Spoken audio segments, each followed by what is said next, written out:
And we welcome you to the 47th Annual Jack Tosh Holiday Tournament here at York High School. And today it is the first game of the winner's bracket between Rolling Meadows and Lake Forest. Bobby Hessling, Gannon, Rice to my left. And Gannon, we are in for one heck of a game, aren't we? Oh, my God. Two schools that do not like each other, that are going in opposite directions as we close in our March. Both have a lot to play for. One team has won 10 out of the last 11 ball games. The other has dropped 3 in a row while their bubble is on the verge of popping. But a win today, well, their season has an extra spring of life. The 7th-ranked Iowa Hawkeyes enter a packed Pinnacle Bank Arena to take on a team they have won 7 straight against, the Nebraska Cornhuskers. Glad you could join us here on 90.3 KRNU. I'm Bobby Hessling, and I'm alongside Noah Buchholz for what is a massive game for Nebraska. No doubt this is a game that you circle on your calendar when the schedule comes out at the start of the year, but now Nebraska's got a lot more planned for it as that bubble's on the verge of popping and end that streak against Iowa. As Thomas will inbound to Gibson. And Rolling Meadows with a full court press. Yeah. We've seen that a lot with a few teams that run that full court press. Glenbard West is one of those. There's a corner three from Forkowitz, and he connects. Yeah, and a lot of it's been with a full court press. It's been able to create a ton of turnovers, but if teams are able to break it, it just is going to consistently create advantages for you. And we see that again with Forward, who's averaging 13 points in these 2 games, already up to 7. Orlando Thomas knocks down a 3, so after both teams went scoreless from 3 early, go back-to-back. Done a great job. Done a great job when you look at the score sheet offensively. I mean, Christie's got 4, obviously. It's only a matter of time before he's going to really turn up. But, yeah, that's the thing. In only a couple minutes, these guys can just rack up buckets. Exactly. Him and Orlando Thomas, both of them, you know, don't let those 2 get hot. And then Asa Thomas, he's only been held at 2 points. It's been more of Tommy Aberle who's carried the lead for the Scouts. So the bigger name players that we expected to see really have not, stepped up or made an impact yet. Then Nicholas Wilson had a couple early buckets. So it's the role players have been playing big roles so far in this first quarter. Right. Yesterday with Lamont, we were saying how big of a player Nicholas Wilson has been, as Asa Thomas is going to inbound right in front of us. But Nicholas Wilson, he can do it on both sides. He can play great defense, and he can play great offense. Yeah, we see him back in the game here in the second quarter. Thomas was backing down on Gibson, or on Nicholas Wilson. He kicked out.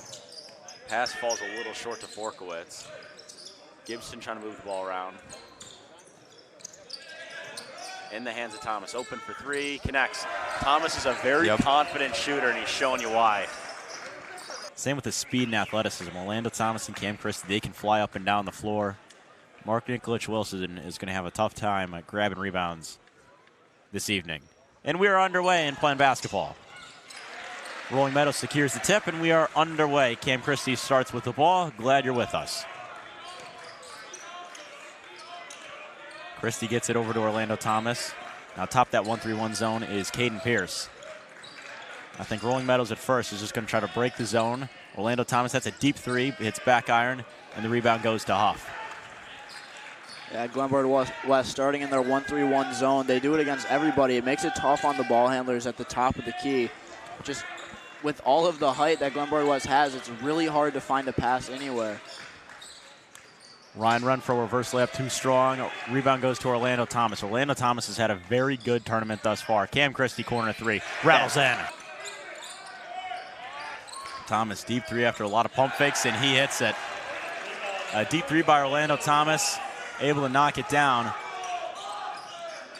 Yeah, they're going to start to need those. And then a near turnover for Glenbard West. Tough on the other end. Trying to finish, kicks out. Another look. Durkin, 3 on the way. Got it all. Bobby Durkin drains that 3. Lead is back to 4 for Glenbard West. Soderov thought about the 3, didn't take it. In the hands of Orlando. Strong pass to Cam, pull up 3. Connects. Both teams are exchanging 3s back and forth. And Cam's got 2 3s already. And Rolling Meadows is trying to live and die by those deep 3s. Warren thinks about it, kind of steps away, passes it along to Huff. The 3-pointers are not falling here for the Mustangs just yet. And it's been a lot of 3s from Thomas and Christie, and they just haven't been able to connect from deep. Cardwell with the ball. Takes 3. Missed it. Huff, mid-range, thought about it, now tries to dribble inside. Cardwell immediately met Pierce over to Warden. Warden at the top of the key. Drives inside, kicks out. Cardwell wide open for three. Got them all. Ignatius looking for a stop defensively with 1:36 left in the opening half. Vincent Berger, corner three. That falls. They can do it themselves. Red hits a three. Berger answers right back at the other end. It's his first three of the day, too. Red over to Barron. Barron swings it into the corner. Background Red. Down low, kicks out. Barron, that three. Connects. Richard Barron, after a rough start from three, finally knocks down his first one. And it won't take long for him to start getting hot from three. Long pass, that's stolen by Barron. Barron over to Red. Red lays it up and in, and it's a 2-point game with 55 seconds left. Scoop and score right there. 26-24, Montini has the ball in their hands. Berger back in the hands of Marshall. For three, he missed everything right there. Marshall airballs. And St. Ignatius has a chance to tie this game and even take the lead.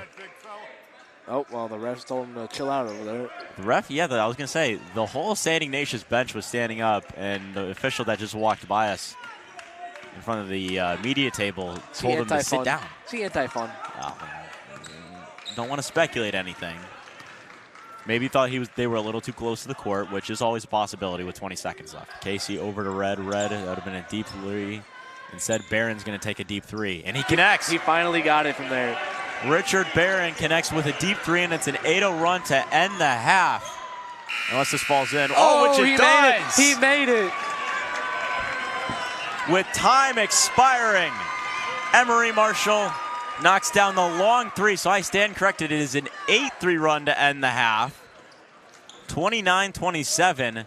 So St. Ignatius, just when they thought they were going to have the lead going into halftime, took it right from him. Emery Marshall announces right back. So announcer's jinx on my part. But what a first half we saw. As we get ready for tip, Iowa is wearing pink shoes. They will be wearing their black jerseys with gold Iowa across the front and gold numbers. On the flip side, for Nebraska, it's their same uniforms they've worn almost all year at home. White jerseys with red Huskers across the chest and the red numbers. Nebraska's going to start going left to right. Iowa's going to start going right to left on a packed house in Lincoln. We are underway. The tip is won by the Hawkeyes, and it is who else but Caitlin Clark who's going to bring the ball up the floor, and she gets welcomed by a lot of boos. Top of the keys over to Kate Martin. Caitlin Clark from the left wing knocks down a three, and a quick start for Clark. Still Nebraska basketball. Shelley tries to drive inside. Swings it out. Moriarty goes up right hand off the glass and lays it in. Fresh off the bench, got an easy layup on one of her first possessions. Near steal for Shelley. Swings out into the left wing, and that falls in for Gabby Marshall. Gabby Marshall has been knocking down some big shots early for the Hawkeyes, up to 6 points. Not a normal shooter, 27% from three, like I said earlier, and now she's up to 2 for 2 from three. We mentioned she's more of a defensive-minded player. Moriarty in the right wing gives it off to Hybe at the logo. Hybe now to the left wing, gives it off to Shelley. Top of the key. She pulls up a deep three, knocks it down! Jazz Shelley responds with a three of her own. 31-28, Iowa has lead over Nebraska. Shelley at the top of the key, thought about it, doesn't take it. Now drives inside, spins, goes up right hand. That doesn't fall in. She grabs her own miss, kicks out. That's a three for Izzy Bourne. She knocks it down. We have a tie game in Lincoln. Everyone inside Pinnacle Bank Arena comes to their feet. Caitlin Clark slowing down a little bit. We're even at 31. Next whistle, we got immediate timeout. Clark drives inside. Foul called and one. And Caitlin Clark is talking to the Nebraska fans sitting front row. She